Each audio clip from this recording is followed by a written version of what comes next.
네, 베테랑 정치부 기자 송원재 국장과 함께하는 그 코너 2부 지금 국민의힘 이야기를 좀 해보겠습니다. 제가 며칠 사이에 정말 그 숨 쉴 틈 없이 몰아붙였죠. 예. 집권 여당이 몰아붙였습니다. 공수처, 필리버스터도 다 힘으로 완전히 무력화시켜버리고 공수처법, 국정원법, 또 강조 5.18법 이런 것, 또 기업규제 3법 이런 거 다 일사불란하게 다 밀어붙이면서 결국 덜러리가 됐죠.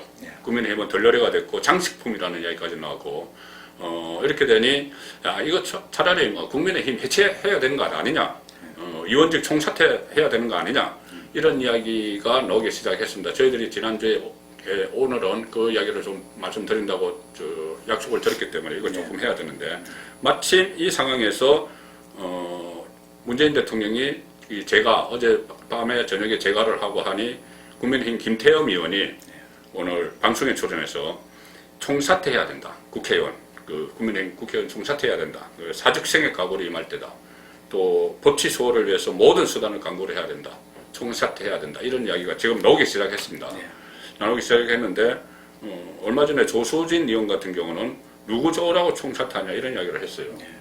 그런 이야기도 했는데 그리고 또 이게 실질적으로 총사퇴가 가능하냐, 그리고 총사퇴하면 국회가 해산될 거냐 이런 말이 있는데 어떻게 보십니까? 일단 그 국민의힘 또 야권 전체가 그 민주당이 하고 있는 입법 독재에 대해서 애는 씁니다. 필리버스터도 하고 여러 가지 애는 쓰는데 전혀 효율성이 있는 대처를 못 하고 있다. 그렇죠.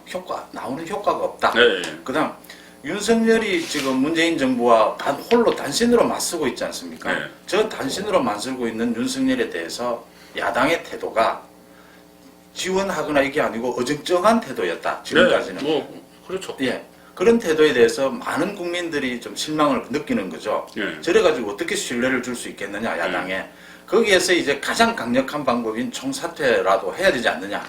이제 그러니까 각오의 문제도 있고 정말 실행하는 문제도 있는데, 각오의 문제에 있어서는 저는 지금 얼마든지 더 해야 된다고 생각하고요. 지금 코로나 때문에 장외 집회를 할 수도 없는 상황에서 각오의 부분은 얼마든지 해야 되고, 실행을 총사퇴를 할 경우에는 어떻게 되느냐.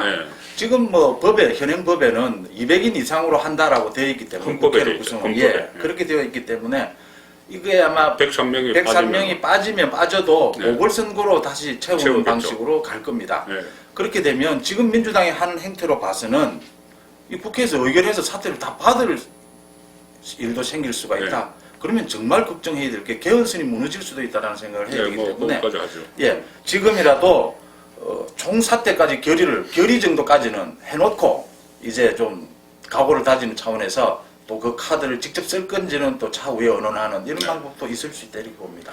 이제 지금까지는 총사퇴 이야기가 나오면은 누구 좋으라고, 그러다가 개헌선 무너지는 거 아니냐 이런 이야기도 나오고 했는데 이 최근에 지금 정부 여당이 하는 행태를 보면은 이거는 그냥 어떤 지금 장애투쟁도 못하는 상황이지 않습니까? 코로나 이런 정부 때문에. 그렇다면 다른 방법을 찾아야 되는데 총사퇴 결의도 중요하지만 실제로 한번 실행을 해보는 것도, 왜 그러냐면 이게 다들 그렇게 이야기합니다. 이 국회의원은 사퇴하고 싶어도 본인 마음대로 못해요. 회기 중일 때는 국회에서 표결을 해야 되고 표결하면 안 되죠. 103명분이 안 되니까.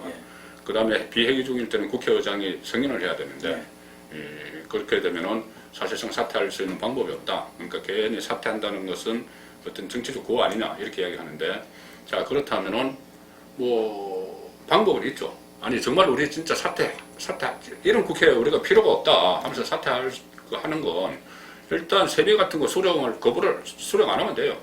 세비 넣으면은 다른 데 다 기부를 한다든지, 물론 참 어려운 이야기이긴 한데 그런 정도의 결의가 없이는 지금 여기서 모든 것을 18개 상임위원장까지 다 차지한 민주당에서 하고 싶은 거 지금 다 하고 있지 않습니까? 그래서 그것을 막기 위해서라도 또 이 윤석열 찍어내기, 일사불란하게 짝짝 진행이 되는 이 상황이 되면 거의 독재 분위기로 가는 거기 때문에 거기에 대해서는 독재로 가는 상황에서 국회의원 야당이 있을 이유가 없죠. 그 상황 같으면 그러니까 총사퇴 결의나 총사퇴 그 정도의 각오도 해야 되는 상황에서 지금 국민의힘 지도부에서는 오히려 전 대통령에 대한 사과를 한다든지 이 시점에서 네. 그다음에 윤석열 총장이 저렇게 혼자서 맞서고 있는 부분에 대해서 지원보다는 오히려 거리두기를 한다든지 네. 이러니까 국민들이 답답하다 소리가 나오게 되는 거죠. 네. 필리버스터를 하거나 지금 법사위에서 막 무력하게 야당이 무너지는 걸 봤어요. 네. 그래서 야당이 뭐 나름대로 고생을 하는구나. 사실 58명이나 되는 초선 의원들은 경험이 많지 않지 않습니까? 그럼에도 불구하고 나름 노력은 하지만 지금 이 엄중한 전국에서 야당이 그래도 좀 효율적인 투쟁을 해내는 데는 실패하고 있다. 이런 지적을 받고 있는 겁니다. 그러니까 뭐 갖가지 방법이 나오죠. 온라인을 통해서 뭐 우리가 이 항의 집회를 해야 된다. 온라인 집회로 해야 된다. 여러 가지 얘기가 나오는데 뭐 여러 가지 방법은 있을 수 있습니다. 근데 일단 제일 먼저 국민의힘의 지도부가 좀 지금까지의 노선 좀 버리고 이제 좀 새로운 국민에 접어들었다. 왜냐하면 왜 이게 새로운 국민이냐 하면요. 지금까지는 윤석열 현상이라는 게 없었습니다. 근데 윤석열 현상이라는 게 한 2개월 전부터 본격화된 겁니다. 윤석열 현상에 의해서 국민들이 지금 그러니까 야당을 지원하는 국민들, 지지하는 국민들이 크게 뭉치고 있지 않습니까? 그래서 이 바뀐 환경에 김종인 위원장도 지난 4, 5개월 자기가 하고 싶은 대로 해봤지 않습니까? 그럼 이제 바뀐 환경에 적응하는 새로운 또 이 투쟁이라고 해야 되나요? 이 문재인 정부에 대해서 저항하는 새로운 노선을 선택을 해야 된다. 이렇게 보입니다. 그러니까 윤석열 지지율 1위 현상 이것을 지금 애써 외면을 하고 있거든요.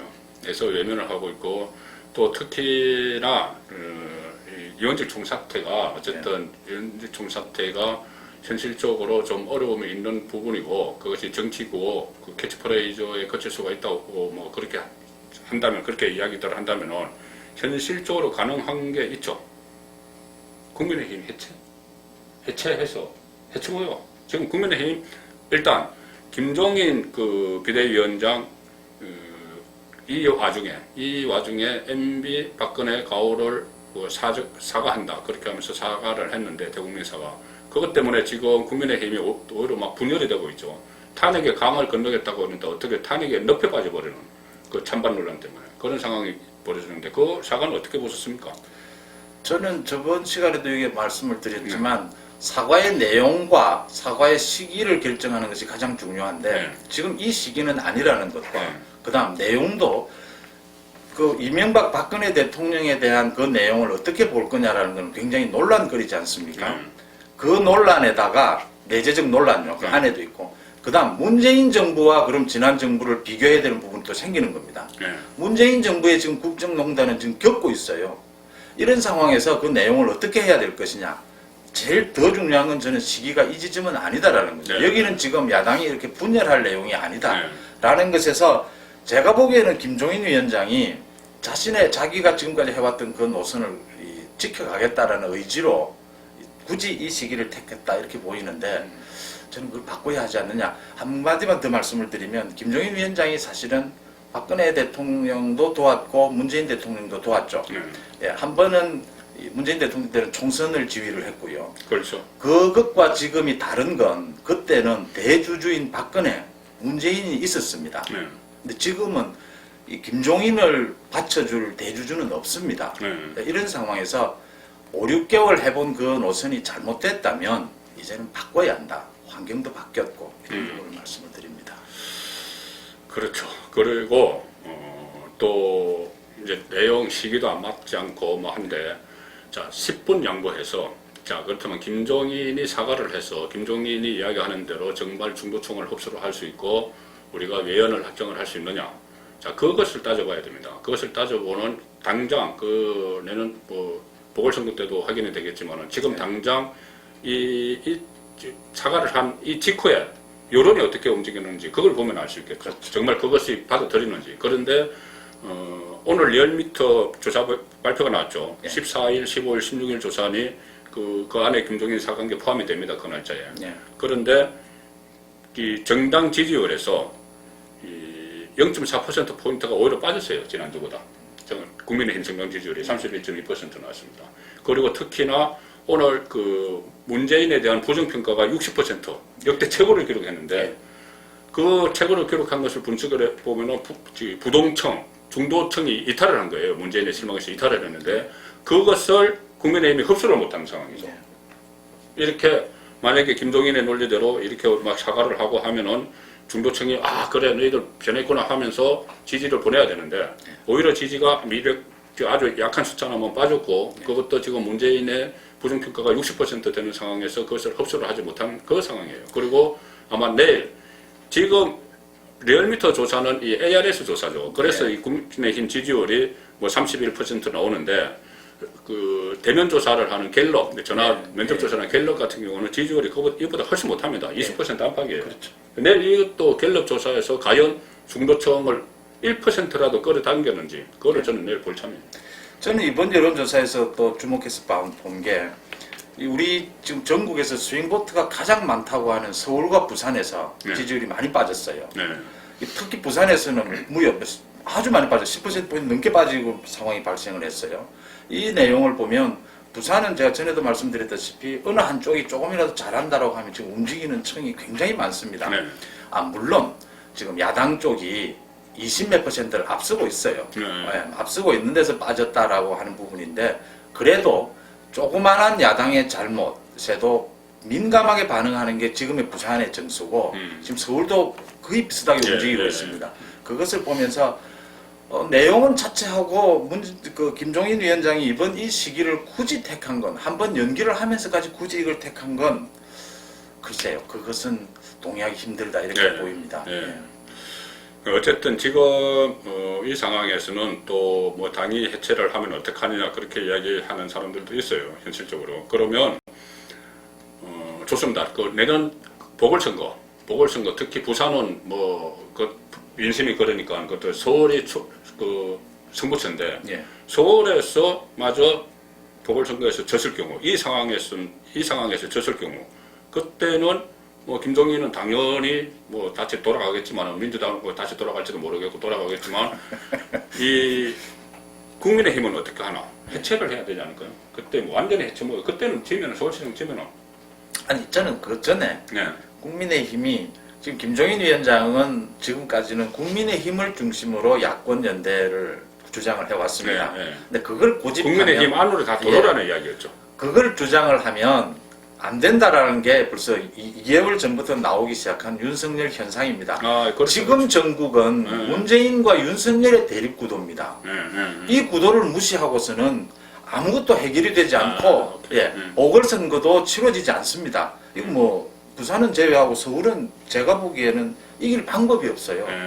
이렇게 본다면 윤석열 현상에 대해서 어제부터 조금씩 바뀌었습니다. 여당의 그 대선 후보들도 윤석열을 응원한다. 끝까지 싸워주길 바란다. 지금까지 보기 힘든 지원들이 많이 나왔어요. 빨리 그 당 지도부도 바뀌어야 된다. 이제는 국민의힘이 무시당하지 않습니다. 국민의힘이 그래도 지금 가장 그거 하지 않습니까? 큰 당이지 않습니까? 야권의 중심. 그거는 인정을 합니다. 그런데 전체를 뭉쳐야 하고 그 움직이는 힘은 윤석열 현상이 되어야 된다. 그게 언제까지 될지 모르지만 윤석열 현상을 제외하고서는 지금 전국에서 여든 야든 아무런 지금 해법이 나오질 않는다라는 부분을 받아들여야 됩니다. 그러니까 국민의힘이 윤석열 현상을 부정하면은 오히려 국민의힘은 패싱당하는 거죠. 패싱당하고 문재인 대 윤석열만 남는 그 상황까지 지금 가 있는. 지금 패싱 당하고 있지 않습니까? 사실. 그렇죠. 지금 뭐 별로 하는 게 없는 그런 상황인데, 자 어쨌든 이 상황에서 국민의힘 해체론 좀 뭐 시기상조라고 해도 가령 예를 들어서 서울시장 선거에서도 지고 하면은 그때 대해서는 혹시라도 이 해체 모의를 하자. 그러면서 윤석열이 그 과정에서 나타나면서 뭐 윤석열 신당을 창당해서 야권에 대한 어떤 중심이 되는 그런 상황도 예상을 해볼 수 있는데 그것은 그 이후에 벌써 4개월 한 5개월 남은 이야기고. 국민의힘 쪽에서 지금 여러 가지 시나리오가 나옵니다. 이런 말들 얘기 많지 않습니까? 여의도는. 그러니까 보궐선거에서 졌을 경우에 윤석열이 현상이 어떻게 될 것이며 이겼을 경우에 윤석열이 유리하냐 여러 가지 얘기가 나오는데 그 얘기들 분석들의 핵심은 윤석열 현상을 제외하고서는 아무것도 안 된다라는 거거든요. 그렇다면은 저는 윤석열이 뭐 직접 나오게 될지 윤석열이 그 총장의 임기를 다 채울지 아무도 확실한 건 없습니다. 지금 중요한 것은 국민의힘이 그 국민의힘이 우리 그 야권 전체에 지금요 그게 중심이라는 걸 인정해 주니까 지금이라도 문호를 다 열고 모두의 야권 연대를 다 한다는 자세로 지금 자세를 완전히 바꿔야 지금까지는 다른 자세로 바꿔야 된다. 김종인 위원장이 추진해 왔던 이 국민의힘 중심의 보궐선거를 치른다는 전략, 그 다음에 새로운 인물을 영입한다는 전략, 이미 지금 실패로 드러났지 않습니까? 효과가 없다라는 걸 인정을 하고 바꿔줘야 됩니다. 그래야 안철수에 대해서 찬성하는 사람도 있고 찬성하지 않는 사람도 있지 않습니까? 그렇지만 안철수에 대해서도 문호는 열어줘야 되는 겁니다. 니 들어와서 무조건 경선해라 이러면 지금 안철수 입장에서는 답이 안 나오는 거죠. 그렇게 되면 안 된다 이런 말씀. 그래서 제가 말씀드린 거는 너무 4월달 가서 그 이제 예측하는 데만 그쳐지면 안 되고 당장 이제 정기국회가 끝났고 모든 법안들은 뭐 여당 마음대로 다 해버렸고 일단 낙태했어요. 일단 낙태했으면은 또 다시 그러면 김종인 비대위 체제 4월달까지도 안주하면서 가고 뭐 국회의원들은 그냥 세비 그대로 받아먹고 다시 그 있을 것이냐. 그리고 또 아주 뭐 근거 없는 자신감으로 서울시장, 부산시장 이긴다. 우리가 막 후보 막 자기 쪽 사람 막 후보 내기 위해서 막 이렇게 싸우다 보면 또 다시 무너지거든요. 그렇게 하기 위해서는 이 체제를 지금이라도 체제를 좀 바꿀 필요가 있다. 왜 그러냐면 저도 선거 취재 많이 해보고 많이 해보셨겠지만 선거는 일단 뭐 바람도 있고 뭐 정책도 있고 하지만은 사람이에요. 사람인데 이런 서울시장 보선이나 그 부산시장 보선 같은 경우는 후보도 있지만은 그 당의 간판이 누구냐도 굉장히 중요합니다. 그런데 지금 김종인이 이 보수 야당의 간판, 이거 누가 그렇게 생각하겠어요? 그러니까 저는 어떻게 하든 김종인 체제에서 뭐 비대위를 해산을 하고 지금 조기 전당대회는 지금 시간 늦었습니다. 그 다른 체제를 뭐 다른 비대위를 출범시키든지 정 그렇다면은 비대위 지금 김종인 1인 독재 그 독재 체제 비슷해요. 지금 뭐 비대위원이 뭐 하는지 아무도 모르죠. 그 상황이기 때문에 비대위에 정말 대선 주자들을 같이 포함을 막 시켜서 김종인은 원오브 대모로 있어도 되고 서울시장 그 비대위에 뭐 유승민도 좋고 뭐 홍준표 들어오라고 해서 다 포함시켜서 이렇게 나가지 않는 한 서울시장 선거는 상당히 그 불리할 것이고 서울시장 선거 지면은 해처모의를 할 수밖에 없고 해처모의 하는 과정에서 윤석열이 얼마나 역할을 할지 몰라도 그로부터 11개월 이후에 열리는 대선도 멀어진다. 저는 그렇게 생각합니다. 지금에 있는 비대위를 그대로 두더라도 지금 선대위 체제를 곧 가야 되지 않습니까? 그렇죠. 선대로 바로 바꾸어도 되죠. 선대위로 바로 바꾸면서 그렇죠. 대선 후보들 다 포함시켜서 우리 뭐 연석회의 이야기도 나오고 많이 나왔지 않습니까? 원탁회의 이야기도 나왔고. 권영표 선대위원장 뭐 부산하고 서울 따로따로 선대위원장 해가지고. 그거에 문호를 열어서 야권 전체의 선대위 구성체제로 가도 괜찮고요. 이런 부분들이 논의가 되면 된다. 그걸 김종인 위원장이 막지 않으면 된다. 이런 얘기들입니다. 그게 맞겠네요. 일단 김종인은 뒤로 빠지고 비대위는 뒤로 빠지고 일단 공천관리위원회 공관위를 출범시켜서 빨리 후보를 고르고 그 다음에 선대위를 자기 대선 주장까지 다 참여하는 그런 선대위를 해서 한번 일전을 모든 총력을 쏟아보는. 어차피 선대위로 가면 힘의 중심은 그걸로 다 옮겨가거든요. 이제 뭐 보궐선거, 그 다음 이제 대선판으로 완전히 넘어가기 때문에 선대위 체제에 있어서 얼마나 개방적이고 잘 하느냐 이제 그 부분의 이야기일 겁니다. 이제. 그렇게 했어도 안 되면은 당 해체를 해야 되겠죠. 그런데 그러니까 서울시장 선거에 지면. 그럼요. 뭐 그 전에도 해체를 못하는 이유는 지금 김종인 비대위를 허물면 대안이 있느냐 하는 것 때문에 지금 어떻게 못하는 거거든요. 그러다 보니까 시간 다 늦었어요. 그러니까요. 이거 상당히 이 부분도 상당히 중요할 것 같습니다. 조석희 비대위가 뒤로 물러서고 공관위 선대위로 가고 선대위에서 지금 그렇잖아도 윤석열 때 막혀서 꼼짝도 못한다고 하는 그러니까 말할 통로도 없는 그 대선 주자들이 일제 전면에 나서면은 그 사람들도 스포트라이트를 받게 될 거고 그럼 윤석열과 또 서로 경쟁도 되고 그러겠네요. 그거 아주 좋은 방법 같습니다. 그런 순서대로 곧 가지 않을까 일단은 싶습니다. 김종인 위원장이 거기서 어떤 역할을 하느냐 이게 이제 변수로 남아있는 겁니다. 더 자세한 이야기는 송원재 TV 좀 시청을 하시면 송원재 TV에서 여러 가지 그 이슈를 가지고 다루고 있으니까는 한번 시청을 해주시기 바랍니다. 자, 오늘 고맙습니다. 고맙습니다.